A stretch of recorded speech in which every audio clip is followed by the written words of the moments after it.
Hey, what did you talk about this week? Welcome back to the Corporate Kitchen. I'm your host, Tiger.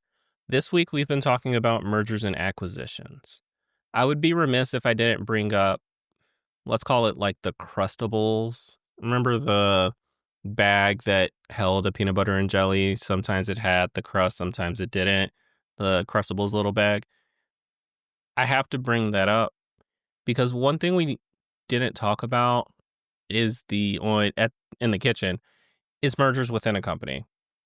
For the first story, I do want to bring up this unique example. We talked about peanut butter and jelly, two different entities merging or having a B and doing an acquisition to bring in C and becoming AB still, just with C acquired. Within a company, there could be mergers within. And we see this with facility consolidations or a reorg of the organization. It's not the same as a business to business merger acquisition, but it is something I want to bring up because it brings up some of the same feelings. And our first action item is related to both scenarios, whether it's multiple entities or within a single entity. When I was in college, I did an internship at a great facility. It was a company that recruited from my college pretty regularly, and the coworkers I had there were all people from the school I was going to. Really cool atmosphere, great culture, really enjoyed the people. Then there was a time period in which you could tell people were feeling uneasy. You talk to people and there was general concern. Mind you, I was just an intern, so I didn't have the in and the know all that you would have as a full time employee. Also, I was temporary there, so my commitment was time based with the desire to do more, but I was still at the time, time based. So I noticed this uneasy with a lot of people, and I started to talk to a couple people, figure out, hey, I'm noticing that the mood kind of shifted. People are not as happy. What's going on? And they mentioned that someone from corporate was coming to visit, and there was concern that there would be facility consolidations. When we talk about mergers and acquisitions, there is always a concern that activity will bring in some change in headcount. Remember when we were in the kitchen, we talked about if it's a merger, you don't need double the headcount to do one company's worth of work. So you may see a reduction in common functions to reduce the number of total heads to manage one company. With the acquisition side, you're acquiring a company, therefore you would usually clear house of leadership and put in the leadership that you're seeking to execute the vision desired of that entity. In both cases, there's this uneasiness and concern about a reduction in force coming. So the first action I have is don't panic. The natural response, and totally natural. So I'm validating your feelings here. Totally natural response is to panic. In the situation that I was in, I talked to a couple people. They said corporate was coming, and the rumor was that there was going to be some facility consolidations. And in that scenario that they were painting, it was the facility we were all at was going to close and relocate the work to another facility as they try to merge operations from multiple facilities into one. That's unsettling to a lot of people because not that many people are willing to just pick up their family and move if given the opportunity. And that's a big if. They're not necessarily just given the opportunity. That's one of the conversations I had where, or one of the questions I had to the people I was talking to, if the facilities were going to be consolidated and merged to have operations in one single facility, would they encourage people to relocate to that facility and bring people in? Well, yes and no. Just like the mergers we talked about with multiple entities, if you're merging, let's call it 3 facilities into one, you're not going to put 3 facilities worth of people in one facility. You don't need that. You, you need maybe a slight increase, but not 3x to what you had. So not everyone's going to be given that opportunity. Therefore, there will be people that may not be with the company or have to find a different opportunity somewhere else within the company. That's a very unsettling feeling. And a lot of people had that. A lot of people were concerned. Unfortunately, in this specific scenario, the movement of the operations was nowhere near where this current facility is. So it wasn't as simple as, hey, let's move to a different part of the state or a neighboring state or a state in that region of the United States. It was totally on the other side of the country. So a lot of people would establish families and kids are in high school and I'm not leaving this state. They were concerned because they would have to find a job elsewhere. And you could see the panic in their face. I get it. And when you're ever in this situation, you will get it too, because now you go from a state of only worried about your performance to now worried about your performance in your career. It's not to say that you don't think about your career consciously and you're not actively managing it. From a priority standpoint, if you perform, a lot of the stuff with the career will follow suit. But if you're in a position that the company's doing internal mergers, it's like, okay, now, the priorities have to shift a little bit. Performance may not matter as much considering that you're not going to relocate. You're going to be on the chopping block. We may have to up the career development and figure out what to do with the career. Unfortunately, towards the very tail end of my internship, they did announce that they were consolidating facilities and that they were merging operations to one facility. That official announcement happened. And it was actually a weird day because I got sent home that day. I was called into my boss's office and he said, don't worry about working the rest of the day, just go home. And when that happened, obviously I had to go back to the team and pack my stuff up from my desk so I could leave. And they're like, what's going on? And I was like, well, I was just told to go home. And then everyone's like, oh, no, what's going on? And they heard that afternoon. So when I came in the next day to work, the mood was just as sad as it can be.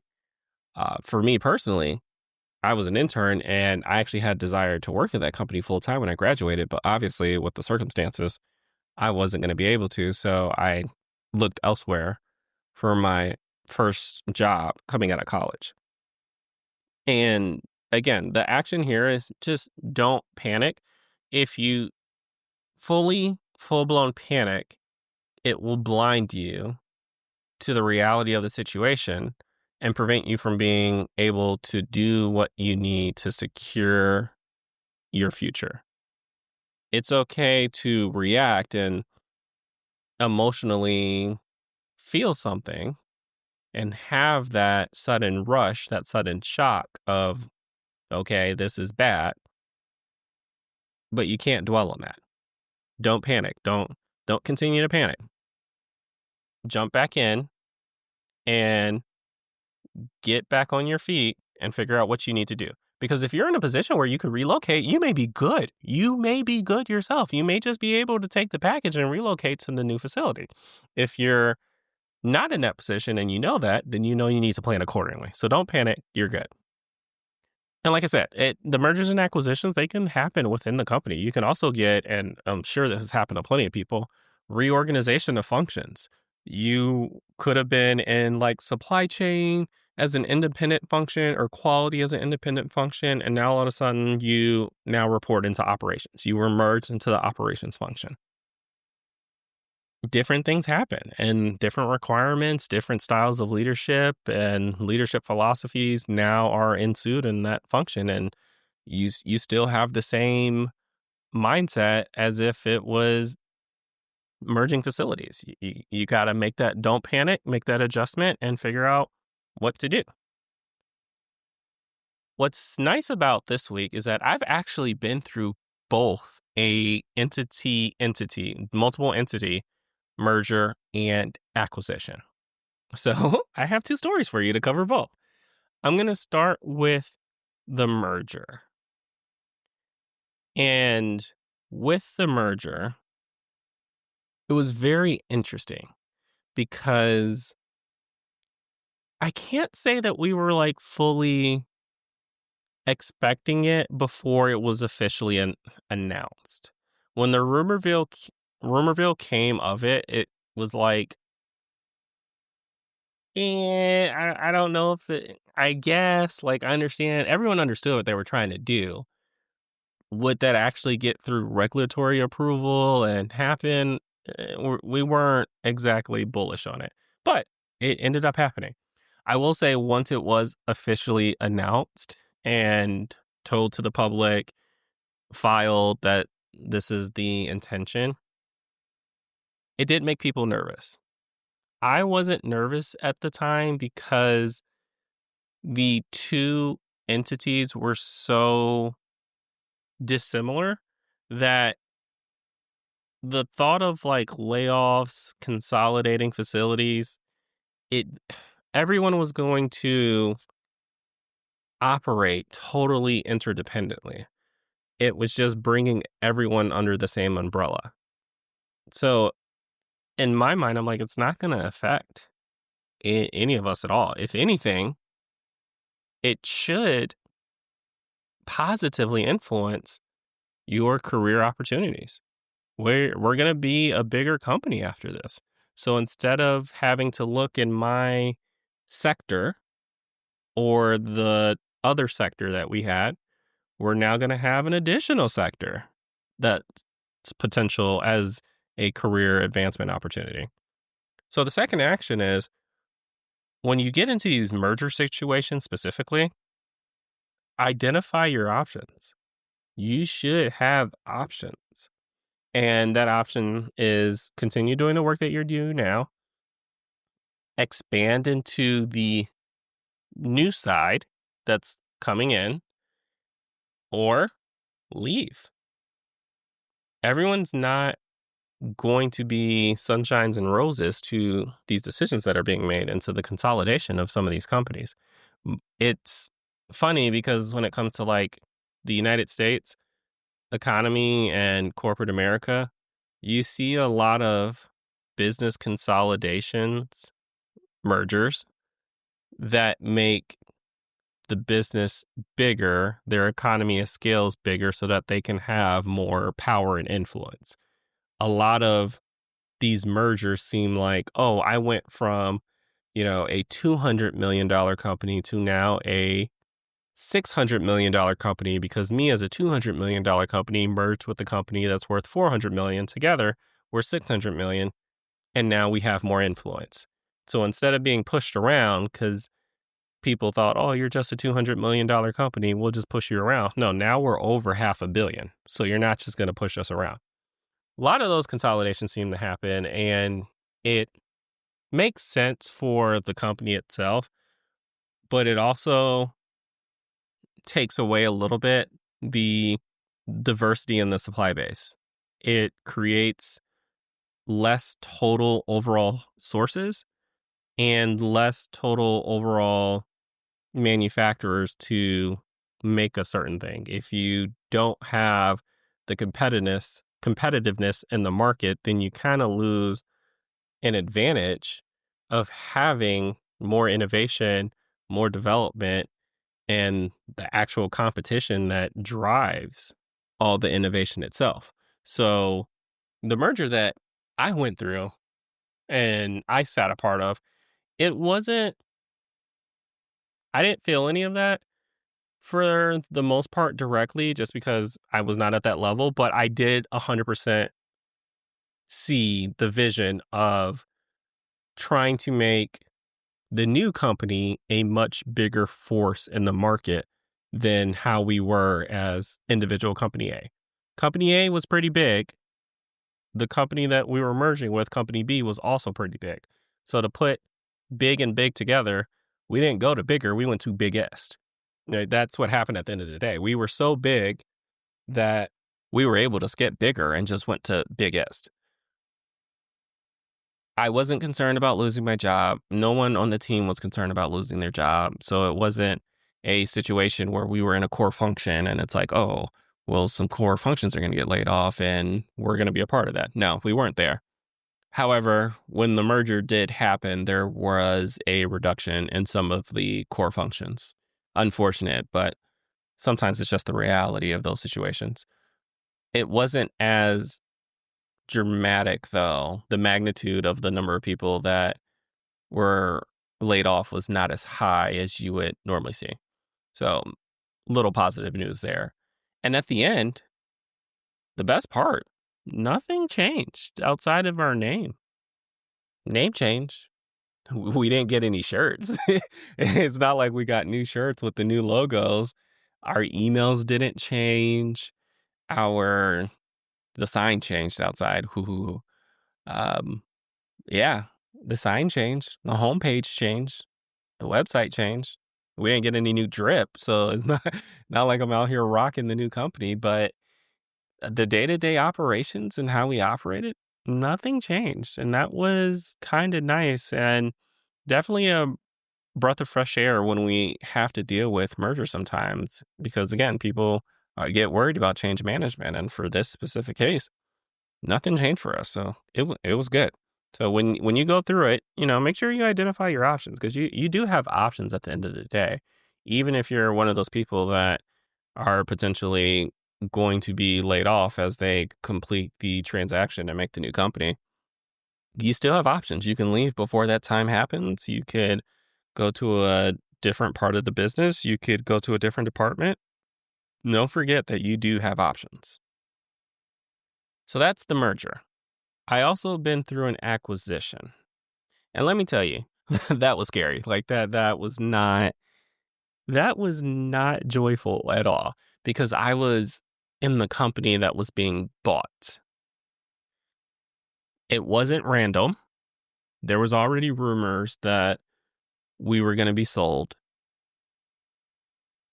And when the transaction was finally announced, I definitely did panic a little bit. So I went through the acquisition before the merger. Yeah, I went through the acquisition first, and then I went through a merger in my personal corporate experience. So this acquisition was the first time I had to experience a merger acquisition. And I was being the person in the company that's being bought. Wasn't a good feeling because everyone had a sense of panic. The buying company was a huge company. So it wasn't like we were going to be able to do a pseudo acquisition and kind of make it look like an acquisition, but it's really a merger. It's like, no. Despite us being like a big fish, we were bought by the biggest fish and the biggest fish got bigger. So there was a lot of concern about, okay, are they going to clean house? Are they going to, rip everything apart, start us fresh? Are they going to just replace all of us? What's their style of leadership? What's their style of management? What's their style of operating? Everyone was nervous for a while. And again, like I said with the merger, know what your options are. I did the same thing.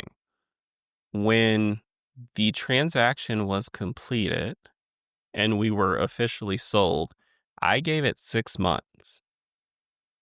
6 months as part of being under the new company. And then I left. I actually left. The reasoning I left was, it's a little bit more complicated, but I just want to put out there that it wasn't because the new company, the purchase company, was bad or they had a bad culture or anything like that. It was purely financial gain. One of the benefits to this type of transaction is that people know that there are going to be a number of people that are leaving.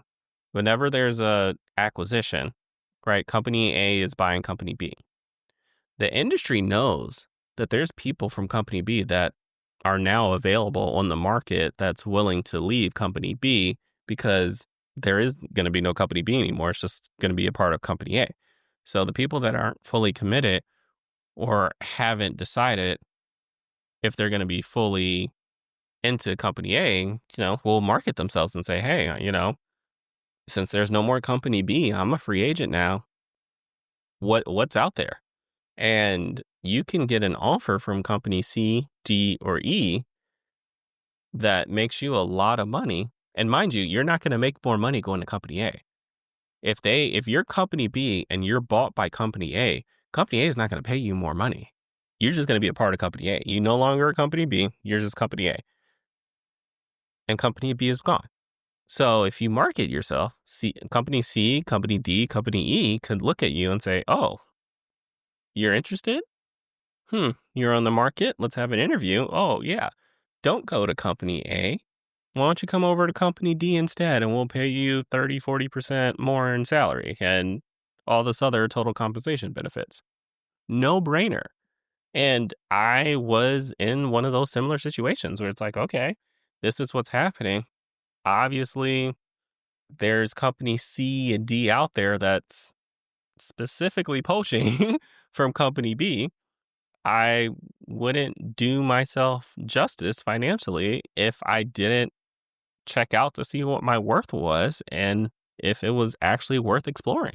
So I did that. I mean, the worst thing that can happen is they say no, and I just complete the transaction and I fall under company A. But no, I went through the process, saw what my market was, and it worked out.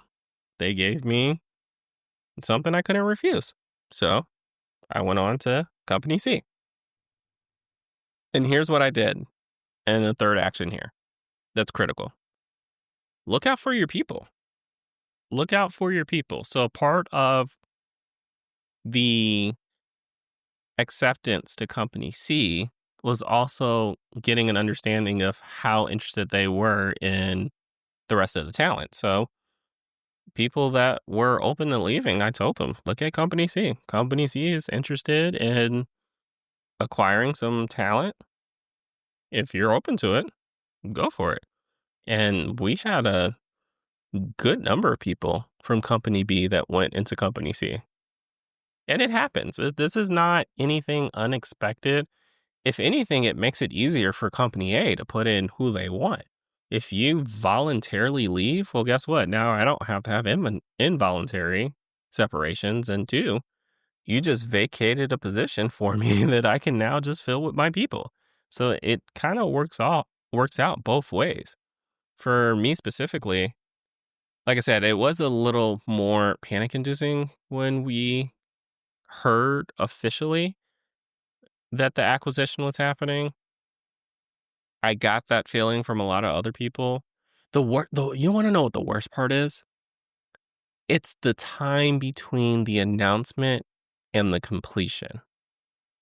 It's usually a while. Very rarely is it a transaction that will complete in 60, 90 days. It's for public companies, it's dragged out because they have to get the regulatory approval. They have to get the shareholder approval and do all the necessary steps to close the transaction. And it can last anywhere from 4 to 6 months to 2 years. So this was no short transaction at all. It took a while to complete it. And that makes everyone even more nervous because now it's like, all right, well, we're company B being sold to company A. So any flow down that company B gives us is like complete garbage because it's ultimately up to company A. And if company A tells us before the transaction ceases, it's premature and not official yet. So now you're in this like awkward waiting phase, just waiting for the transaction to close. And usually during that phase, that's when people, it's like, okay, company C, company D, company E, what's going on? What are my options that I can look at before I really commit to being here when this transaction closes? There's a little window of opportunity there. I did mine after the transaction closed, remember. So I let the transaction close. I stayed there for like 6 months and then I skedaddled right after that because it just made sense. And you see people do this all the time in a lot of fields where they're like, oh, well, the status quo changed. I was on the up and up, or, I was happy where I was. Status quo changed. We're being acquired or we're merged with another company. It's different now. So if things going to be different, I'm going to see what's the best difference for me. It's part of your own change management style. And I had to do the same thing. Some of the benefits that we had were changing. Actually, all the benefits we had were changing. The pay structure was changing, the salary bands. It's so much that went into becoming company A. And when the dust settled, it wasn't like, oh, this is bad. It's, oh, I found a better opportunity and I took it. You got to do what's best for you. Remember, we want you thriving. So identify what your options are, know what they are, and then take advantage of it. Mergers and acquisitions are a really good opportunity to really give you a wake-up call on, have you been managing your career? And I have to say the acquisition did that a lot harder than the merger did. The merger kind of woke me up to, hey, there are more opportunities available. And do I truly understand what those look like? Whereas the acquisition was like, hey, what are you going to do? Like, are you going to be company A or are you going to figure something out? Part of the issue, and this is a decision you're going to have to make, is do you seek out company A's? Do you hear company A first, right? Because if you're being acquired, you may not know what company A is like, what their culture's like, what they're doing, and what their policy is, what their pay structure's like. It could be good, it could be bad. So there might be an element of like, hey, let me hear them out before I actually go through with this.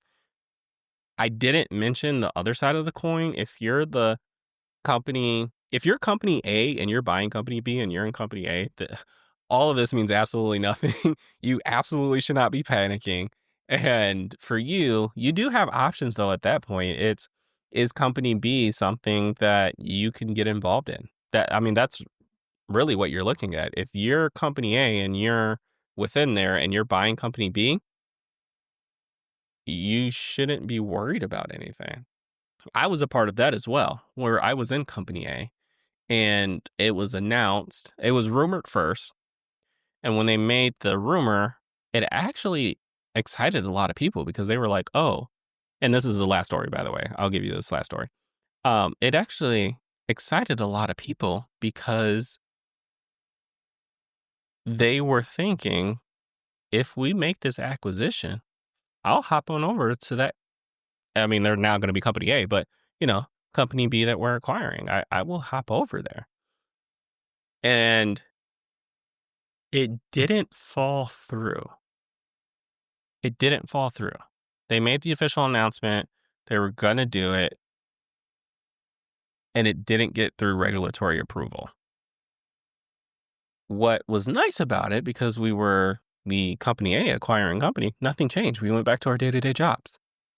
Nothing changed. It was just a potential opportunity. We identified a potential opportunity and we looked out for our people to let them know, hey, there's a potential opportunity. Since we're acquiring company B, we may be able to hop over there and continue to build our career over there. Didn't work out. Okay, so does that mean our career is over? No, we continue doing the same things that we've been doing. And that made it super exciting in the moment of that potential, the new shiny excitement of, oh, acquisition, yay. And generally when you're in that space, you're good. You should not be panicking at all if you're company A buying company B, company C, you're good. You're always good in those positions. And to that example I just gave you, if the transaction fails, nothing changes. Nothing changes. There are mergers and acquisitions there that are necessary in order to like save the company. Like, oh, if this doesn't happen, then we might go bankrupt. I haven't been in any of those situations. Heard of it, never been in it. For the most part, you're okay. So just again, don't panic. Identify your options if you're ever in an M&A situation and look out for your people. You have a close circle that you want to bring with you wherever you go because that's going to be the circle that comes up with you. You will hear stories a lot of like, oh, this person went from company B to company C as a senior leader and they brought over this person to be their manager because that's just their circle and that wave of people tend to travel together. So if you make a close circle, keep those peeps close to you. If one makes it, then most of you should make it as well. And that's a really good feeling to have. You know, it truly reminds me of one story about. Hey, you said last story. Can you wrap this up? Oof. Okay. I enjoyed working on this menu item with you this week, but let's come to an end while it's still hot. Remember, the ending to one story is the beginning of another. There will be more in store next week at the Corporate Kitchen. Thanks for listening. I'm your host, Tiger. Until next time.